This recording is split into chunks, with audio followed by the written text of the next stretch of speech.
El siguiente programa no contiene escenas de sexo ni violencia. Su contenido es apto para todo público. Se recomienda que los menores estén acompañados por sus padres o adultos responsables. Teledique, tan arjonero como tú.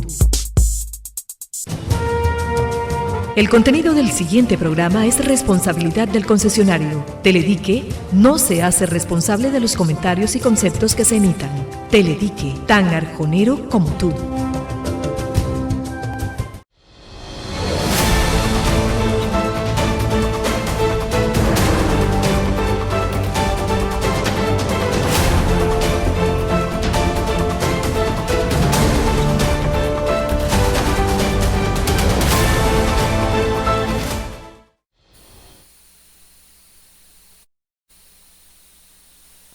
Examen institucional del canal local Teledique, donde tenemos temas de actualidad, tenemos invitados y hoy tengo uno muy especial para conversar sobre todo lo que es cultura. Vamos a hablar de libros, de exposiciones, mejor dicho, todo un recorrido cultural hoy aquí en Teledique. Él es mi invitado muy especial, con el que he compartido varios espacios, pero hoy es mi invitado en Conversando. Él es Rubén Darío Silva Paz, es profesional en estudios literarios, especialista en gerencia y gestión cultural, tiene un micromáster en lectura creativa, es fellow y actualmente es el director ejecutivo de la Fundación Jóvenes para Jóvenes del municipio de Arjona. Además es, pues digamos que es capacitador en todos los sentidos culturales, también de desarrollo humano, liderazgo. Entonces, bueno, bienvenido a este espacio y bueno, su saludo para nuestros televidentes.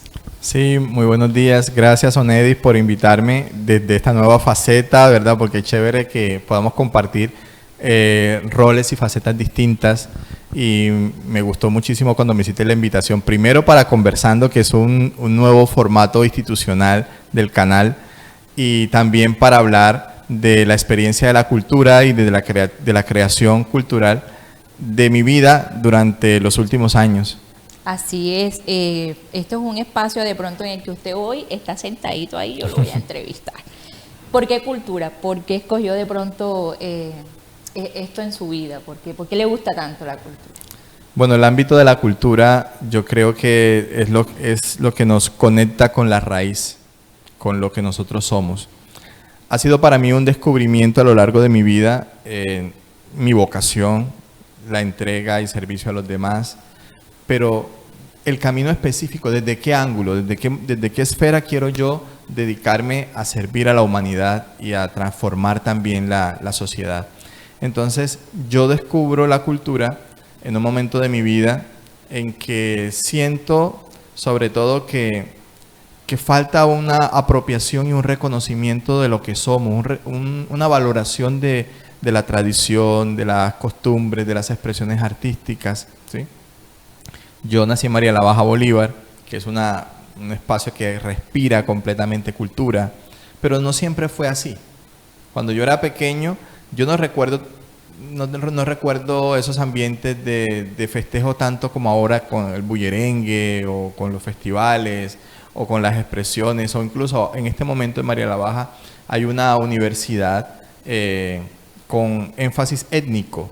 Eso no existía. Es la Universidad Manuel Zapata Olivella, donde viene gente de todo el país para estudiar cátedra, por ejemplo, cátedra afrocolombiana. ¿Eso está en María la Baja? Eso está en María la Baja. Entonces, se han dado muchas cosas positivas. En María la Baja, por ejemplo, se ha construido un museo de la memoria.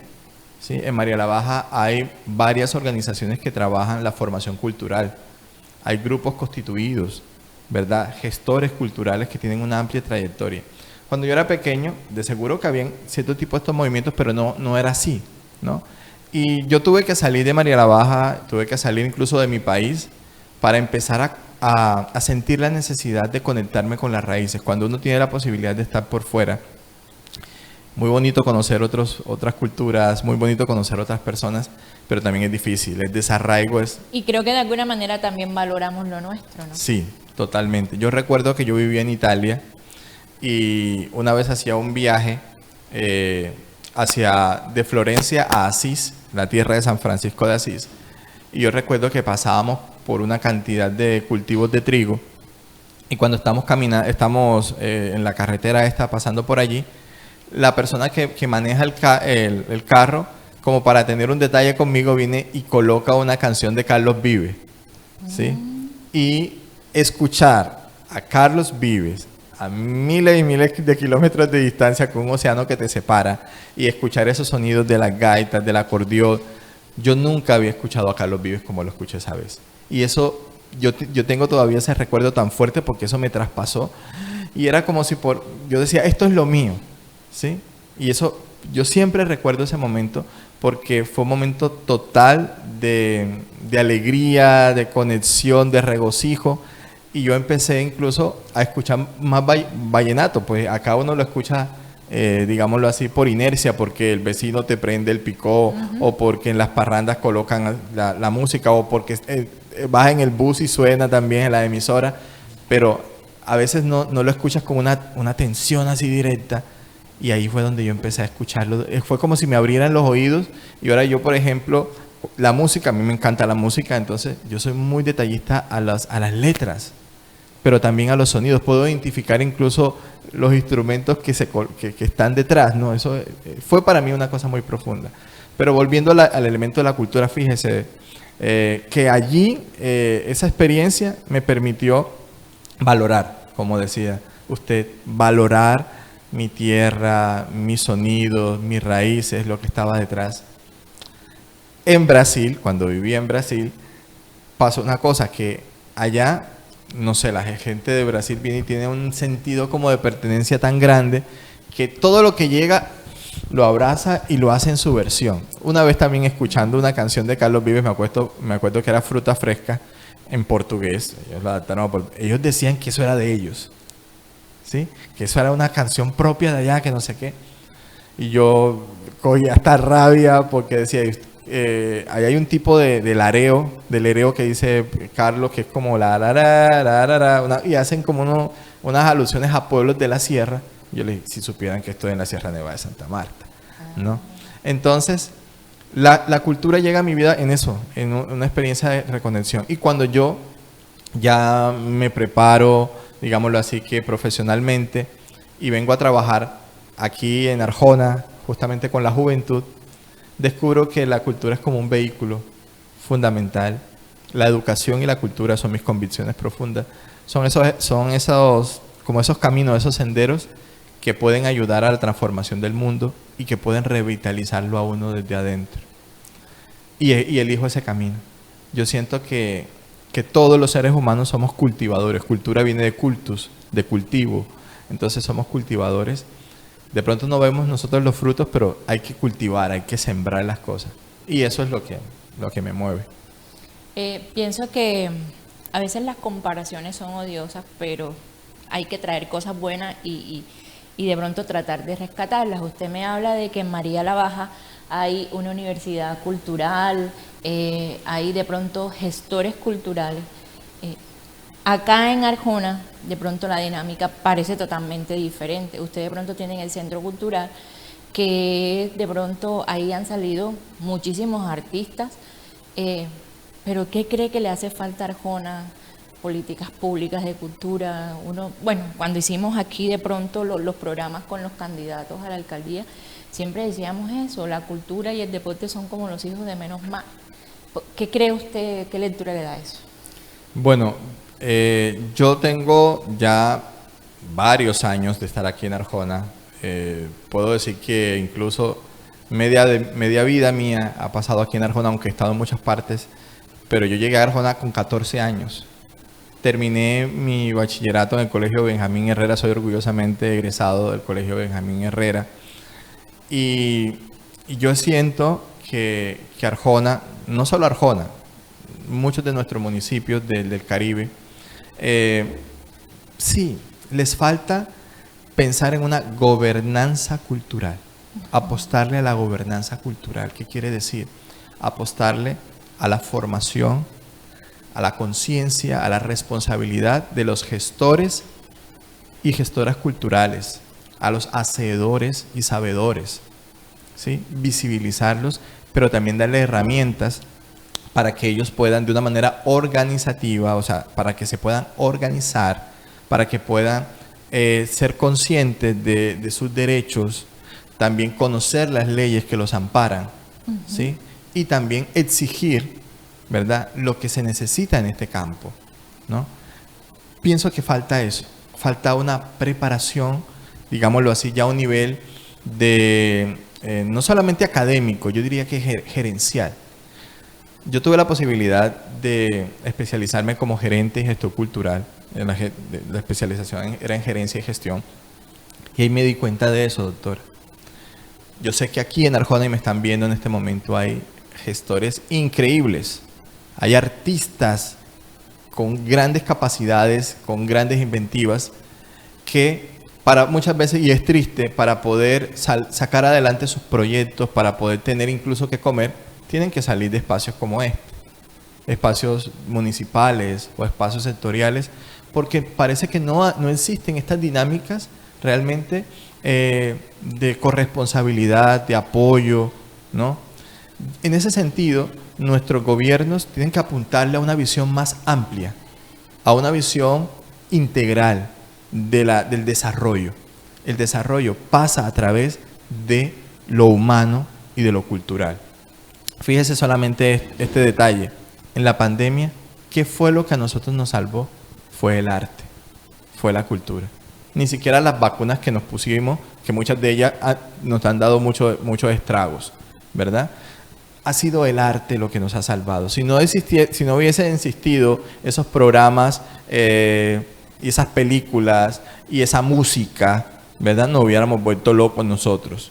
Si no hubiesen existido los libros, exacto, mucha gente se acercó a los libros, aprendió a leer, ¿verdad? Las librerías no cerraron. Mucha gente también empezó como que hasta a estudiar más. La cultura, el arte nos salvó.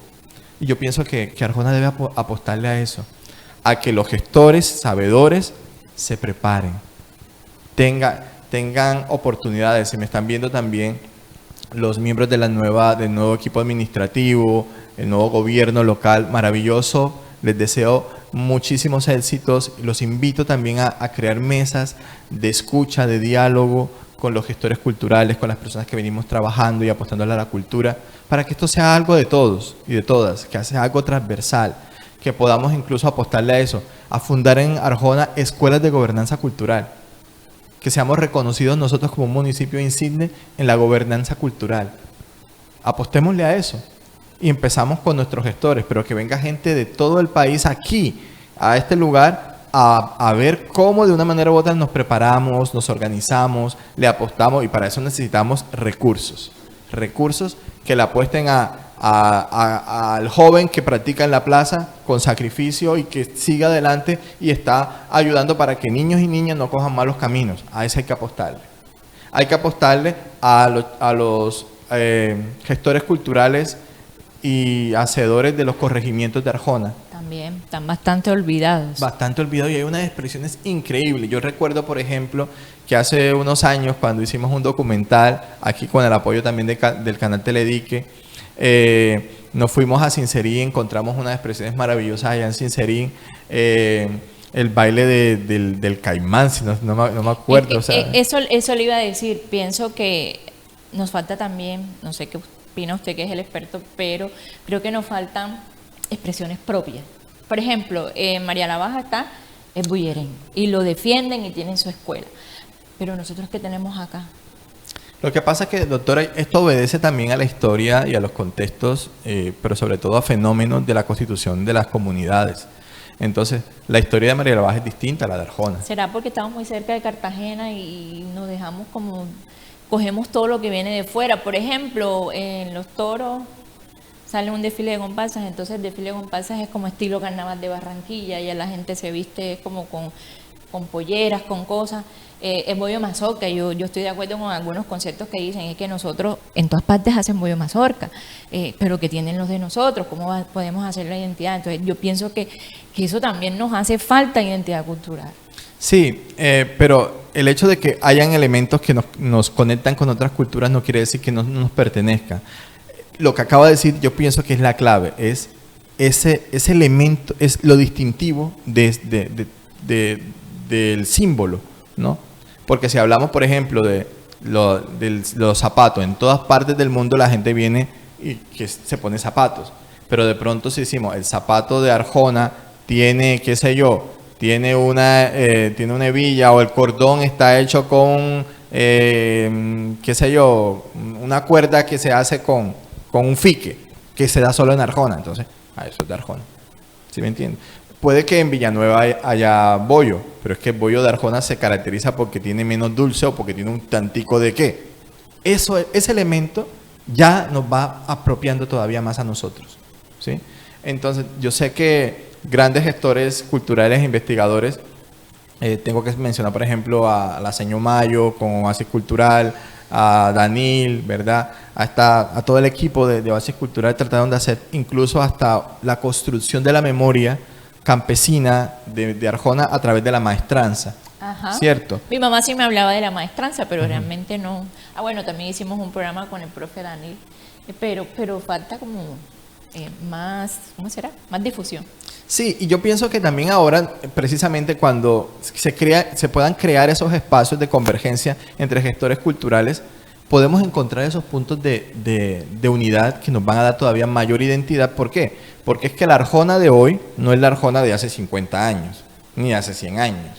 Hoy encontramos una Arjona completamente diversa, una Arjona rica en poblaciones que han venido de diferentes partes, ¿verdad? Tenemos en Arjona cabildos indígenas, tenemos población afrodescendiente, tenemos población mestiza, ¿verdad? Tenemos gente que viene de la sabana. O sea, por eso es rico, eso es maravilloso, doctora, porque es una amalgama cultural, un tesoro de diversidad que tenemos. Hay gente que también ha aportado muchísimo y que viene del interior del país, pero entonces vamos a encontrar esos puntos de unión y a partir de eso vamos a tejer identidad. Yo pienso, por ejemplo, y ahora me voy al mundo de la literatura y al mundo bíblico.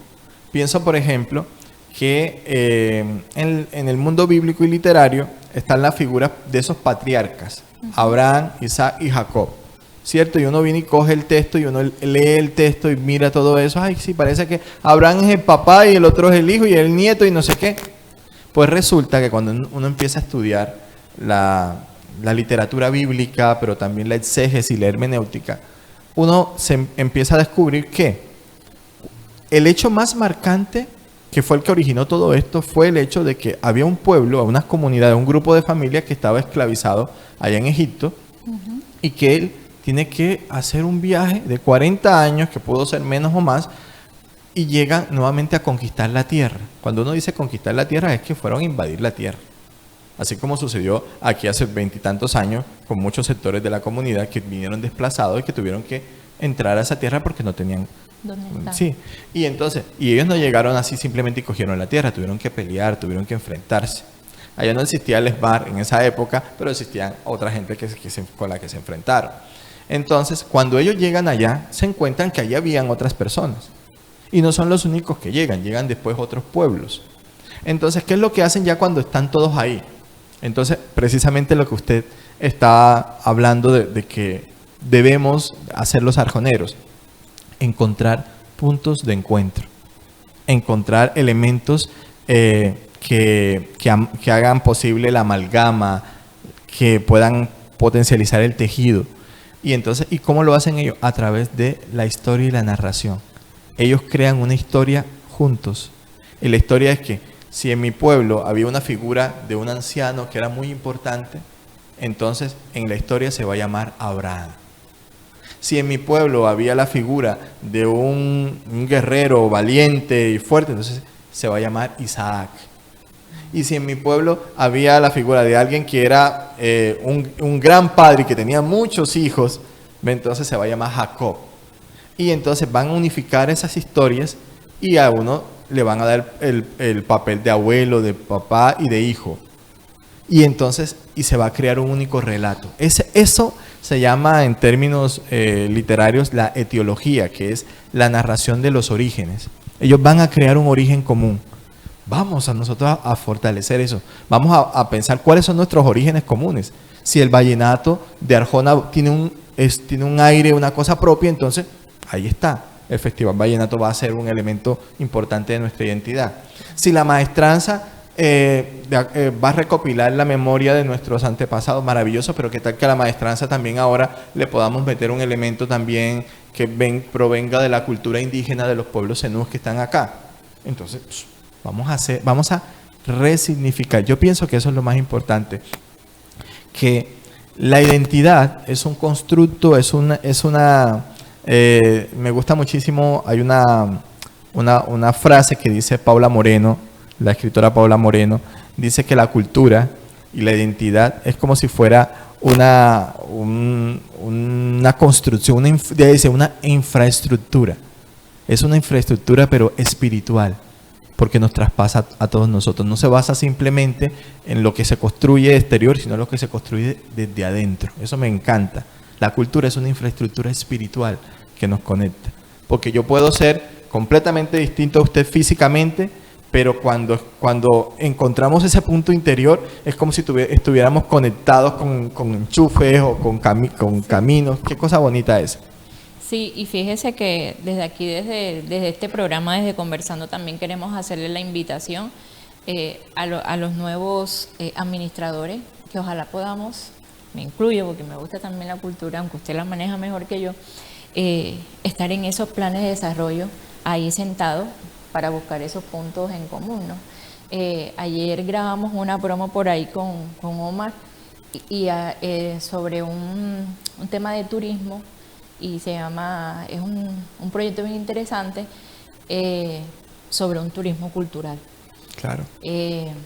Dirigido de pronto a las personas que les gusta eso, que les gusta la buena gastronomía, les gusta de pronto los bailes típicos, la cultura. Entonces, pienso que la cultura, como usted lo decía, es transversal y puede arrastrar muchas cosas la cultura. O sea, en progreso, en transformación social de personas, o sea, realmente de jóvenes, realmente es digamos que un universo muy amplio la cultura.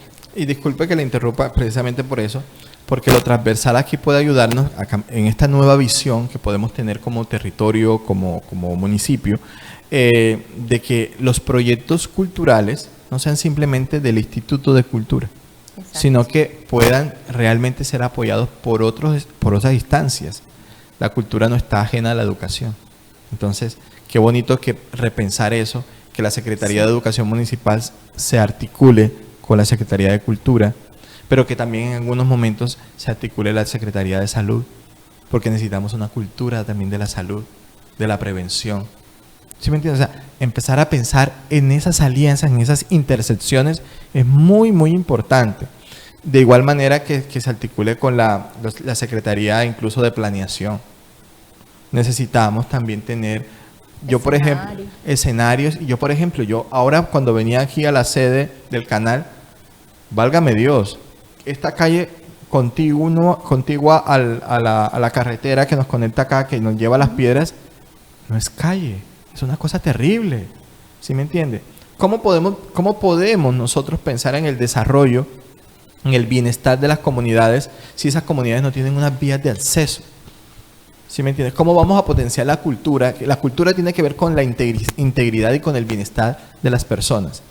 Si una persona no se siente bien, si una persona no, para poder incluso movilizarse, no tiene que sufrir, ¿qué cultura es eso? ¿Qué estamos cultivando en esa persona? Estamos cultivando resentimiento, estamos cultivando resignación, estamos cultivando apatía, desmotivación.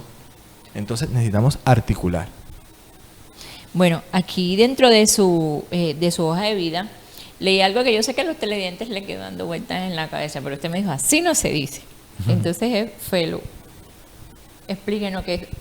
Dígale el apellido porque me dijo, así no se pronuncia.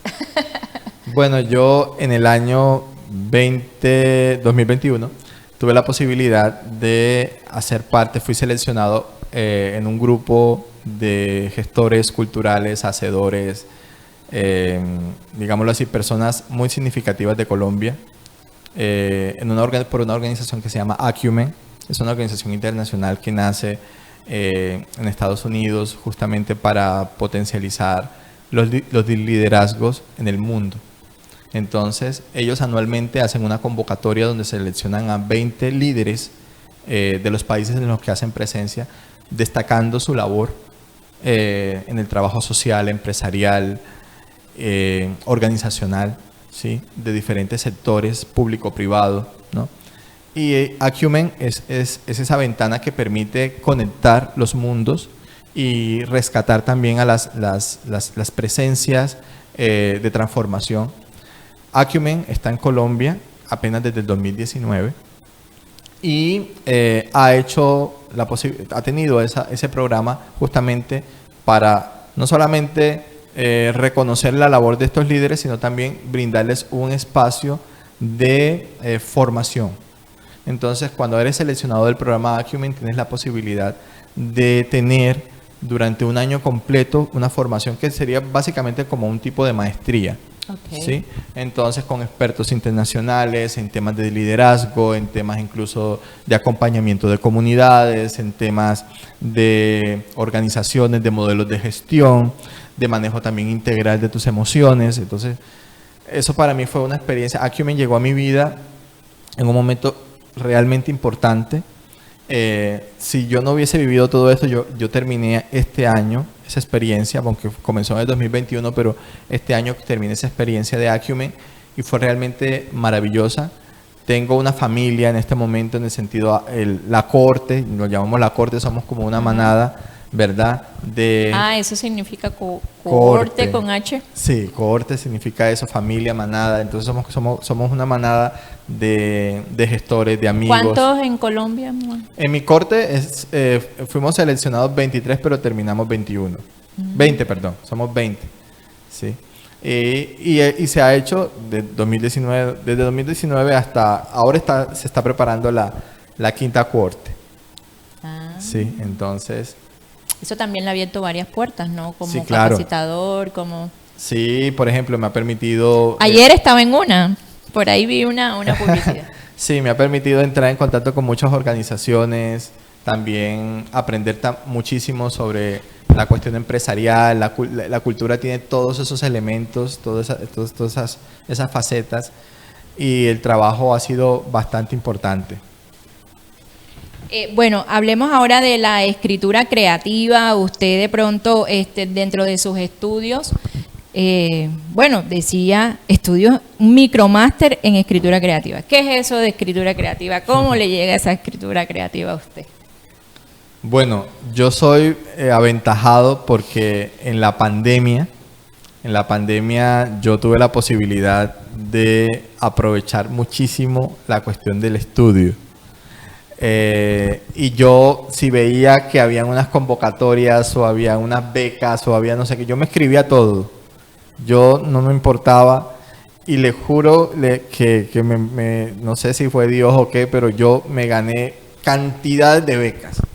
Al punto de que tuve hasta el lujo de rechazar muchas. ¿Sí? Entonces, me inscribí a una convocatoria que hacía la Fundación Ford, la Universidad ICESI y la Corporación Cabildo. En la Universidad ICESI hay un estudio especializado en escritura creativa desde hace muchos años. Comenzó como diplomado, después como especialización, ahora es una maestría. Y entonces con la Fundación Ford se abrió una convocatoria para hacer un micromáster, digámoslo así, condensado, intenso, ¿sí? Uno hace un máster en 2 años, pero esto fue muy intenso, pero muy hermoso.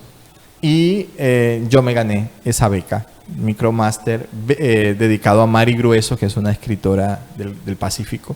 Era el título que se le daba a ese micromáster en escritura creativa, Mari Grueso. Y fui seleccionado entre uno de los 13 ganadores de ese micromáster. Se presentó muchísima gente, entonces eso para mí fue una cosa maravillosa. Venía ya como de bendición en bendición, por decirlo. Muchas bendiciones, la verdad que sí. ¿Qué es la escritura creativa? La escritura creativa es el área de la producción literaria que se enfoca en la producción de textos desde ángulos diversos, ¿sí? A veces uno viene y coge un libro y dice, ay, este libro es una comedia, es un drama, o este libro es una novela histórica.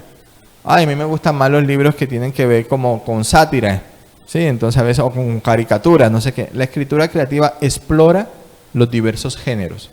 no se encasilla solamente en uno, sino que precisamente te permite buscar referentes de diferentes expresiones para que seas tú el que puedas crear también lenguajes de expresión. Eso son la escritura creativa. Y lo hace también desde la activación de lo simbólico, la activación también sonora, las nuevas perspectivas de lenguaje. Por ejemplo, hoy se habla de la literatura transmedia. Para mí fue un descubrimiento grandísimo eso. Saber de que se puede hacer literatura desde los computadores, incluso que se pueden escribir poemas en vivo, así, improvisando, utilizando técnicas, luces y cosas. O sea, fue para mí un descubrimiento grandísimo también desde lo sonoro, de lo performático. Yo aprendí muchísimo de eso. Pero también yo siento de que descubrí mi propia voz literaria y eso para mí fue maravilloso. Mi segunda novela nació precisamente de todo ese proceso del micromáster.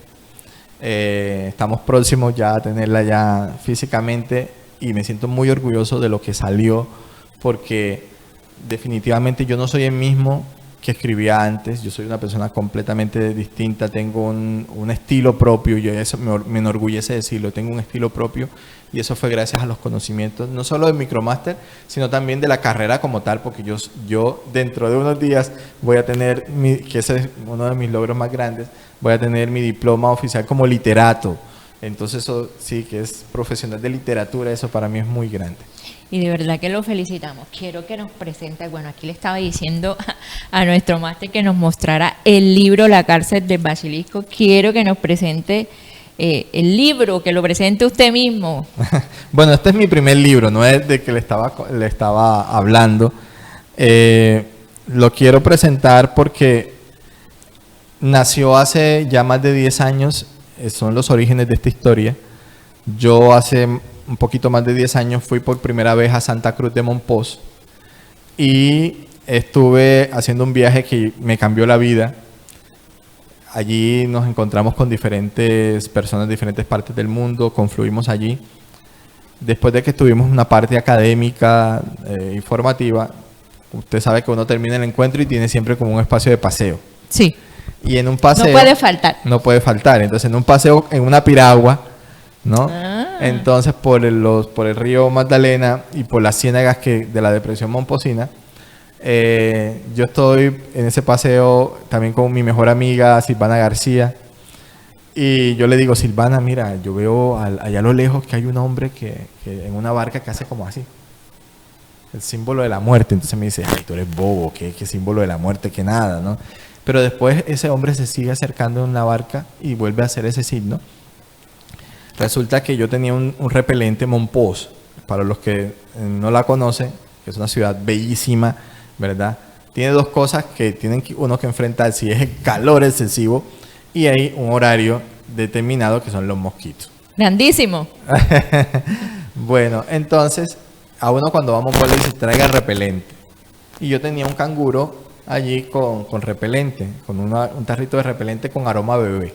Entonces estamos en la ciénaga esa y de repente todo el mundo dice: ay, huele raro. Y se me rompió el tarrito de repelente. Y yo abro el canguro y veo todo ese poco de agua ahí, porque el canguro es como impermeable, y me empiezo a bañarme de repelente.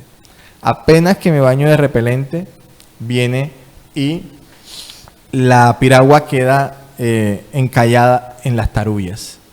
Resulta que ese hombre que veíamos era un pescador y se estaba comunicando, tenía sus maneras de hablar con el que guiaba la piragua nuestra, era una piragua a motor.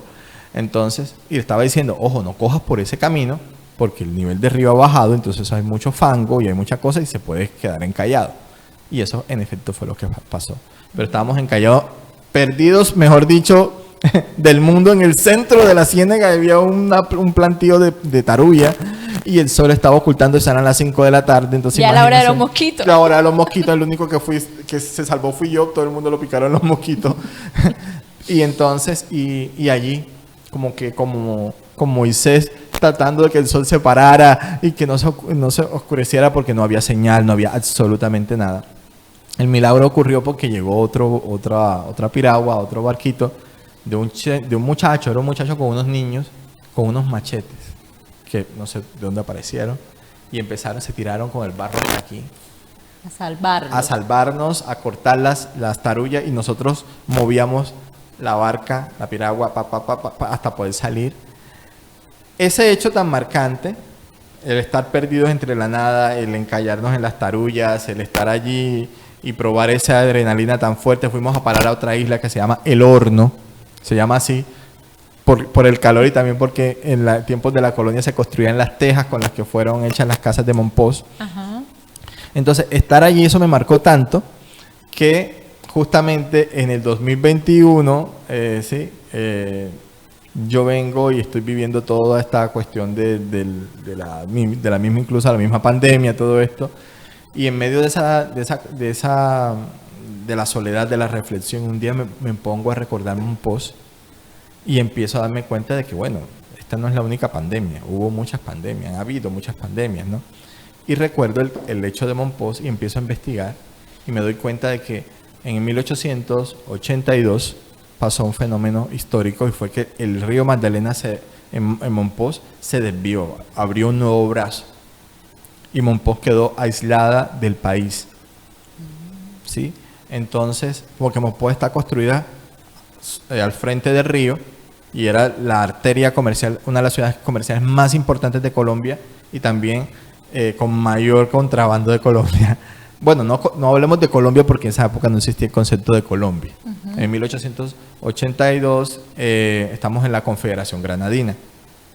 Entonces, ¿qué pasa? Queda aislada del mundo, de Colombia y del mundo, y la gente interpreta eso como castigo de Dios, y vienen pestes, vienen mortandad de peces, vienen mosquitos, vienen langostas, vienen cosas, pestes bíblicas. Y esa manera de leer ese fenómeno es la que me lleva a escribir el libro, y me conecta con mis grandes pasiones y referentes de escritura, que son hablar de las historias que tienen que ver de nuestros ancestros, de nuestro proceso incluso de mestizaje, ¿no? Entonces, aquí es una historia que trata sobre la esclavización, se desarrolla en 150 años, y trata sobre Mompox, y trata sobre los orígenes, y trata sobre muchas cosas. Entonces, doctora, si quiere leo un poquito. Sí, además que creo que ha recorrido gran parte de Colombia con el libro. Creo que es un orgullo arjonero, y de pronto casi no lo sabíamos acá. Muy pocas personas, quiero que los televidentes lo sepan, que ha estado en la Feria del Libro, dictando conferencias. Entonces, bueno, léanos y después nos dice cómo fue toda esa experiencia de la promoción del libro. Dice: cuando la villa de Santa Cruz de Mompox era un espejismo reciente, cientos de esclavos llegaron desde Cartagena de Indias con la piel marcada a punta de hierro caliente y los ojos repletos de horror. Subastados días atrás, esclavos de lenguas distintas fueron mezclados en una embarcación incómoda, condenados a pasar jornadas de hambre y sed, pues los responsables del transporte solo alimentaban a los remeros. Para entretenerse durante el viaje, escogían a alguno de los negros al azar y les colgaban en el cuello carteles con obscenidades y frases humillantes. Así lo hicieron con una negra joven que fue obligada a caminar en 4 patas arrastrada por una soga larga, la cual era alada con violencia por uno de los dueños del transporte fluvial.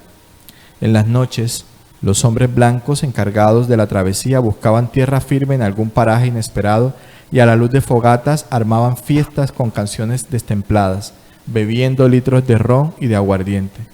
No era extraño que tomaran algunas negras para sus juegos sexuales, y antes de despuntar el alba volvieran a intimidar a los negros de los remos, disparando sus rifles a los 4 vientos. Uno de los negros, que remaba con fuerza en los primeros puestos de la embarcación, llevaba una cicatriz reciente en forma de estrella en el hombro izquierdo. Jamás dormía, no pronunciaba palabra, y según anunciaban los comerciantes de Cartagena, le habían cortado la lengua después de raptarlo en las costas de Benín. Era el más joven de la propiedad adquirida por el marqués. Tenía músculos firmes y estaba acostumbrado a trabajos pesados. Cuando se trataba de remar, nadie podía superarlo. Por eso, aunque se hacían varios turnos durante el viaje, él volvía a tomar su posición y parecía feliz de hacerlo, sobre todo porque al final se ganaba varias tazas de arroz con carne seca. Los hombres blancos lo empezaron a llamar Epifanio, y él empezó a responder con sonrisas y venias de respeto a todas las órdenes. Pero en esas noches de fiesta y orgías que comprendieron el viaje, Epifanio siempre permanecía sentado en la proa de la embarcación con la mirada perdida en las estrellas. Trazaba desde ese momento un camino de regreso a su patria. Muy lindo. ¿Dónde lo pueden adquirir?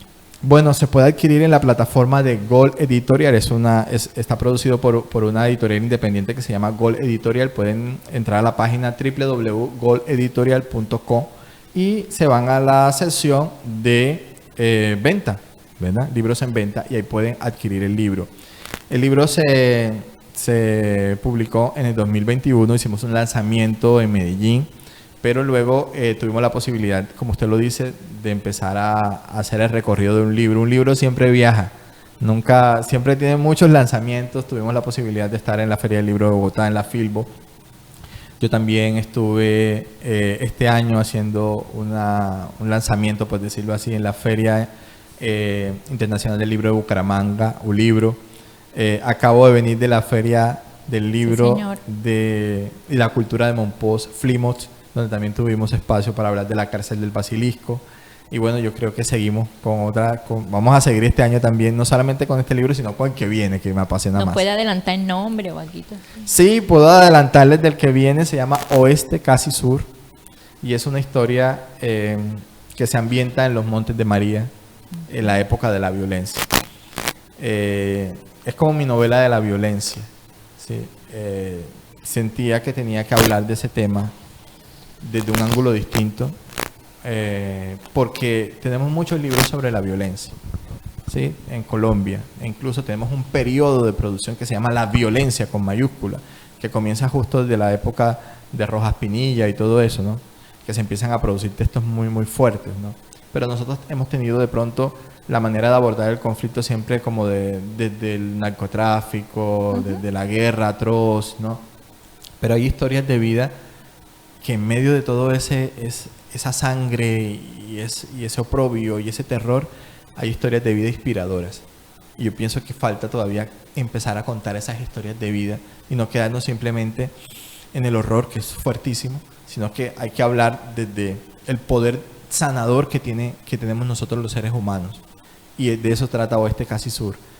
Yo digo que es como una road movie, una película de viaje, donde 3 mujeres distintas, de edades distintas, de sensibilidades distintas, ¿verdad?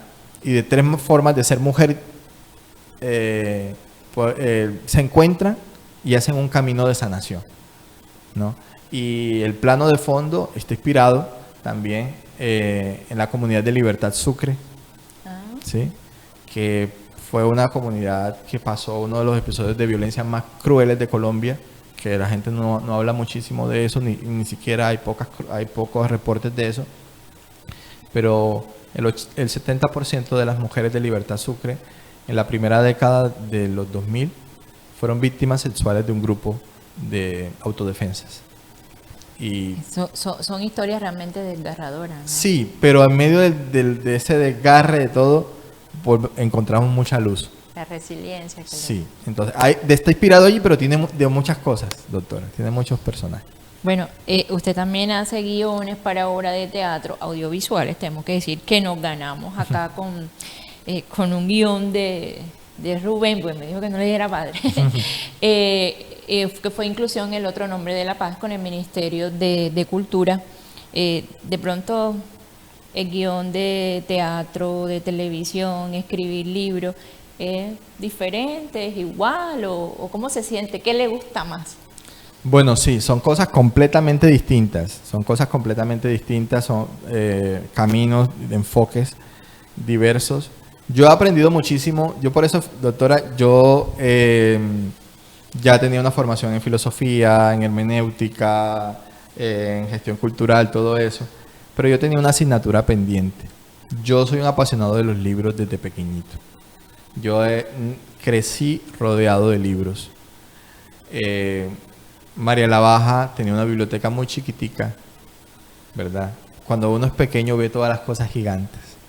Y yo recuerdo que mi hermano Ronald me llevó por primera vez a una biblioteca. Y esas estanterías para mí eran colosales. Y yo empecé a leer ahí desde los 7 años. Yo era un lector precoz y empecé a leer cuentos de Rafael Pombo, fábula y cosas. Y recuerdo que cuando cumplí 8 años tuve mi bautizo literario en un centro literario del colegio en que estaba, en María la Baja, con el profesor Jorge Castro. Si me ves, profe.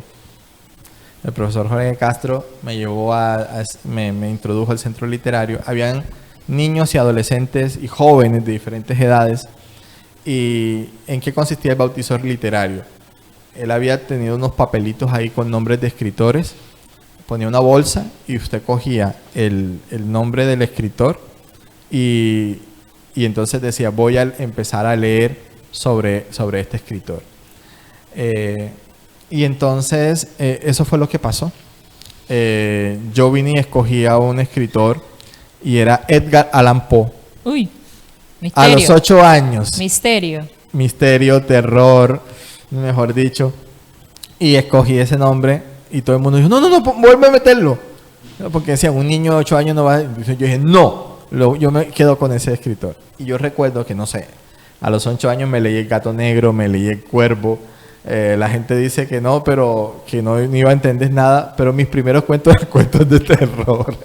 Yo escribía, no sé cómo serían esos cuentos, debe ser una cosa horrible y que jamás publicaría.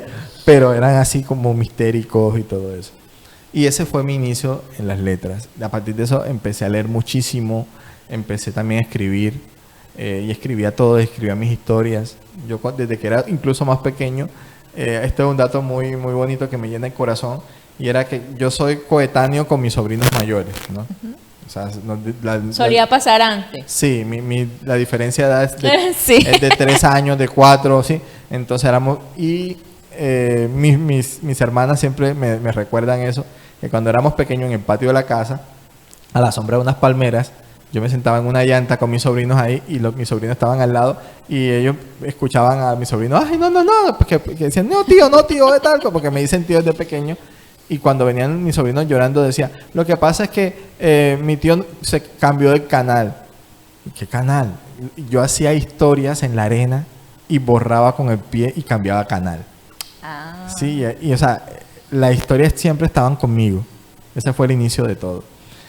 Y bueno, tenía la asignatura pendiente de la literatura porque me encanta escribir, me encantan los libros. La vida me llevó por otros senderos y me dediqué a muchas cosas que me hacen también feliz, pero tenía eso. Yo decía, yo quiero aprender técnicas de escritura para no simplemente escribir por escribir, exacto, sino saber manejar el lenguaje. Ahí es cuando uno dice, quiero la academia porque la academia también es importante. Es importante, totalmente importante. Y ahí fue donde aprendí a darme cuenta de que una cosa es escribir poemas, exacto, una cosa es escribir guiones de cine, una cosa es de escribir guiones de teatro, porque la dramaturgia fue como donde yo me inicié también.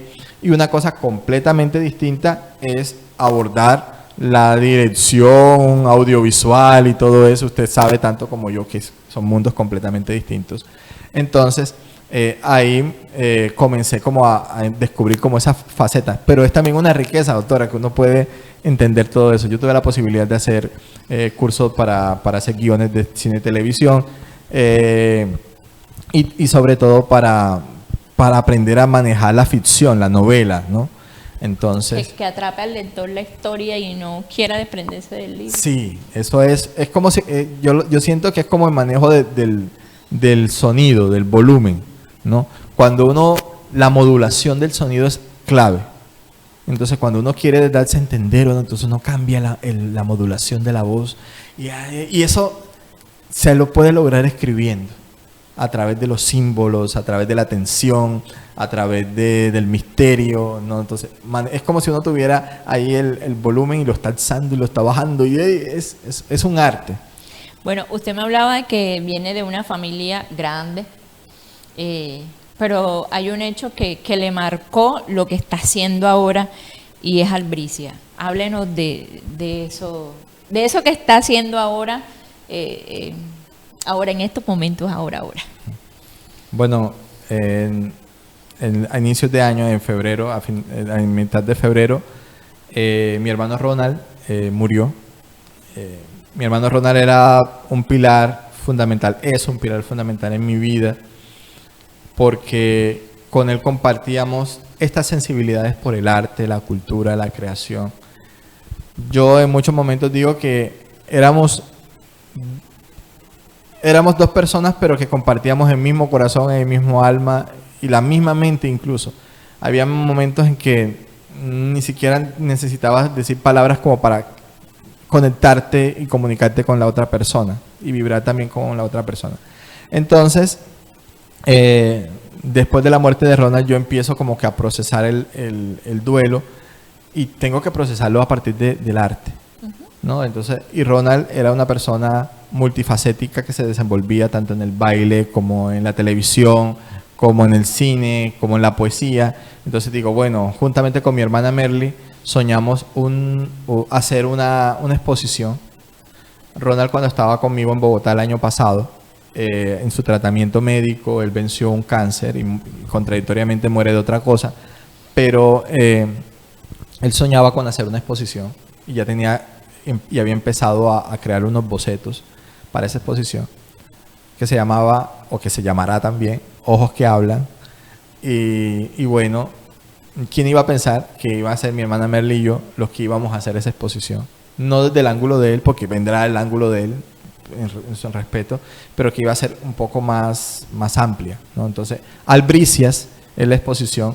¿Qué significa albricia? Albricias es una palabra de origen árabe, que es una palabra polisémica, que tiene muchos significados.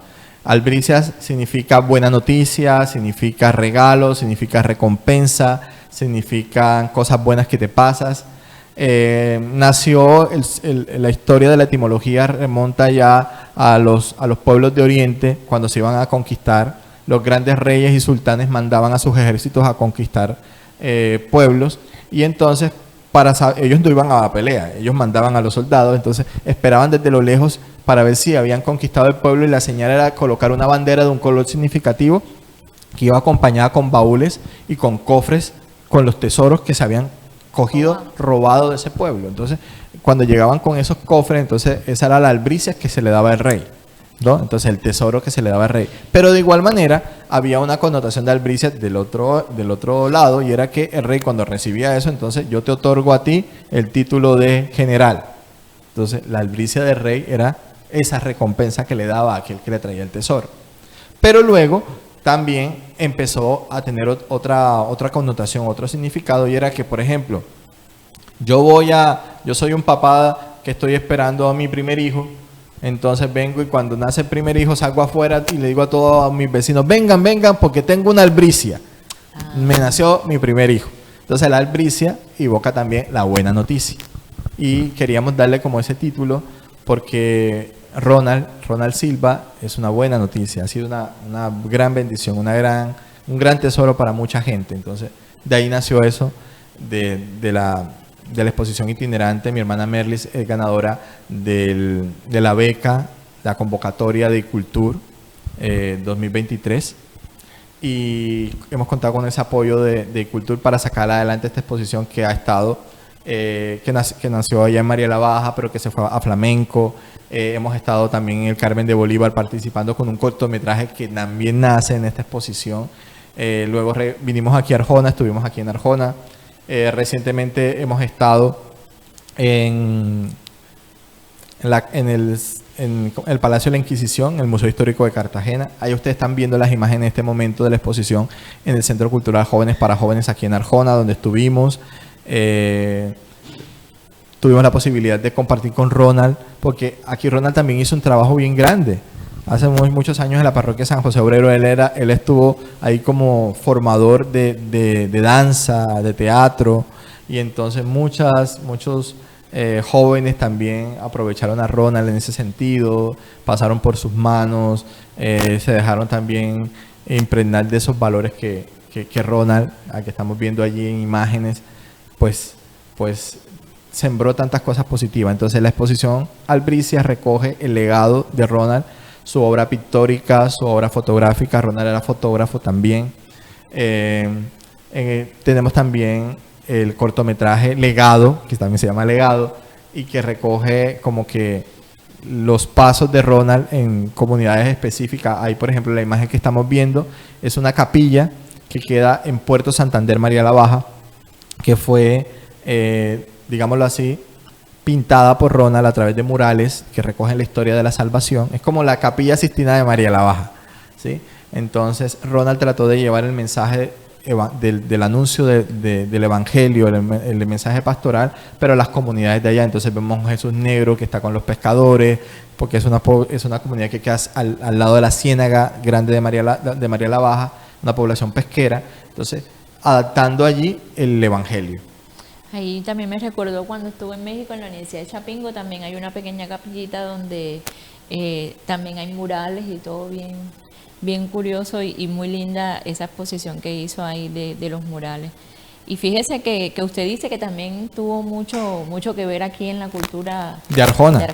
Claro que sí, Ronald pasó su juventud entre Arjona y Cartagena, trabajando toda la parte cultural. Estamos viendo, por ejemplo, aquí esta exposición Albricias estuvo en el Museo Histórico de Cartagena por más de 10 días. Fue increíble la experiencia allá en el Museo Histórico. Tenemos que agradecer muchísimo a Moisés, a Lorena, que nos abrieron las puertas. Esta exposición Albricias contó con la curaduría de Roberto Ríos, que es un artista y mediador cultural de Cartagena, que tiene una gran trayectoria digámoslo así, en la instalación de obras de arte de diversos actores y artistas, hacedores culturales del Caribe. Y él fue nuestro curador en este proceso. Entonces ahí estamos viendo las imágenes de la instalación allá en el Museo Histórico. Todos los días era increíble. Ahí está la experiencia de la niña Emilia también. Sí, Creo que claro. ahí sí hay muchas personas de pronto se ubican cuando... Listo, claro, hablemos de eso. Ronald estuvo trabajando los últimos años de su vida en flamenco, María la Baja, y en el año 2016, si no estoy mal, 2017, vino con una delegación de niños a participar del Festival Intercolegial de Teatro, de Sketch Teatral, que tenemos nosotros, que se llama Festi Sketch, aquí en el Centro Cultural. En este festival nosotros siempre traemos actores de la televisión y el cine. Y ese año los jurados vieron a este niño que se llama Eder Berrío, y les encantó este niño. Este niño se ganó el festival como mejor actor. Y luego el año siguiente, Rances Ramos, que fue uno de los jurados. Rances Ramos es un director de teatro, actor, profesional, mejor actor de Colombia 2018, Premios India Catalina. Vio a Eder y lo invitó a hacer un casting. El niño se ganó el casting, se fue a hacer la serie de televisión Déjala morir, la historia de la niña Emilia. Y ahí estamos viendo la imagen. En el 2018 obtiene el premio India Catalina, reconocimiento, ¿verdad?, como mejor talento infantil de Colombia. La primera vez que un niño afrodescendiente se gana esto, la primera vez que un niño de la ruralidad ahí está su hermano. Y ahí está mi hermano con él, que fueron a recibir juntos. Eder es de este pueblo que están viendo en pantalla, que es flamenco, ¿verdad? Es un corregimiento de María la Baja. Allá nos fuimos a hacer también este documental que se llama Legado. Ya debe estar grande, ¿no? Eder está a punto de graduarse como maestro de actuación. ¡Ay, excelente! Sí. Entonces, eso es muy orgullo. Ese es el legado. Ese es el legado. Ronald. Estudió en ese colegio que están viendo en pantalla, allí donde trabajaba mi hermano. Entonces, Eder va a estar con nosotros en el cierre de la exposición. Vale la pena invitarlos a todos. Claro que sí, invite a los televidentes. Hoy está iniciando en María la Baja el Festival Nacional del Bullerengue. Y allá vamos a estar nosotros con Albricias, después de ese recorrido que hicimos desde el mes de septiembre. Ya ahora vamos descansando y vamos a estar en la Casa de la Cultura Eulalia González Bello a partir de hoy hasta el domingo 10 de diciembre. Vamos a estar allá el domingo. Se va a hacer la gran clausura de Albricias con un conversatorio, con una jornada hermosa, celebrativa. Y ahí va a participar Eder Berrío como nuestro invitado especial de ese conversatorio, donde vamos a hablar del arte, vamos a hablar de la transformación de las comunidades y de la importancia de sembrar, de cultivar. Excelente, entonces vayan al Festival de Bullerengue y van enseguida a ver la exposición de Albricias, que está bien linda, los cuadros espectaculares. Bueno, padre, Rubén, se nos acabó el tiempo. Quiero que invite a los televidentes a que lean su libro, a que lean cualquier cosa. pero que lean, que hagan cultura. No, quiero agradecerte este espacio, agradecerle también a Teledique todo el apoyo. Hay que decirlo de verdad. Teledique, Canal Local de Arjona, es el productor, es la casa productora del cortometraje Legado. Estuvimos participando en el Festival Audiovisual de los Montes de María. Vamos a estar el 15 de diciembre haciendo una función en el FISARA, que es el Festival de Cine de Marruecos. Y es un orgullo que Teledique también esté allá. Esperamos, ojalá crucemos los dedos para participar también en el FITSI 63. Espero que no se la... Dios mediante, ojalá que se dé. Acabamos de tener una función especial en el Flimos de Monpós. Muy emocionante. Salón lleno, 15 minutos de aplauso, llanto, emoción. Fue una cosa muy, muy hermosa. La gente está conociendo no solamente a Ronald, está conociendo Teledique, está conociendo los Montes de María, y es una emoción muy grande que se puedan dar estas cosas. Nos han empezado a hacer muchas propuestas también para llevarlo a festivales audiovisuales en Barichara y en Bogotá. Entonces, sigue la ruta de Legado. Pa'lante. ¿Verdad? Entonces, quiero primero agradecer eso y quiero invitarlos a que crean en el poder de la cultura, a que crean en el poder del arte. Nosotros los seres humanos no solamente somos un único molde, nosotros tenemos muchas maneras de transitar las emociones. Y hay veces que nosotros nos guardamos y nos tragamos las cosas desde adentro. Pero qué bonito hacer catarsis, qué bonito sacar esos dolores del corazón y hacerlo también a través de una disciplina artística. Usted puede cantar, usted puede escribir, usted puede dibujar, usted puede pintar y puede sacar esas cosas que a veces te duelen. Pero ojo, el arte no solamente es eso, para sacar lo que duele, sino también para mostrar lo alegre que estamos, para curar el alma, para sacar también la alegría, para transmitir cosas bonitas. Entonces, creamos en el poder del arte, porque nosotros, los seres humanos, somos arte. Quedémonos con esa frase, nosotros somos arte y podemos expresarnos de múltiples maneras. Gracias por haber aceptado nuestra invitación aquí a Conversando.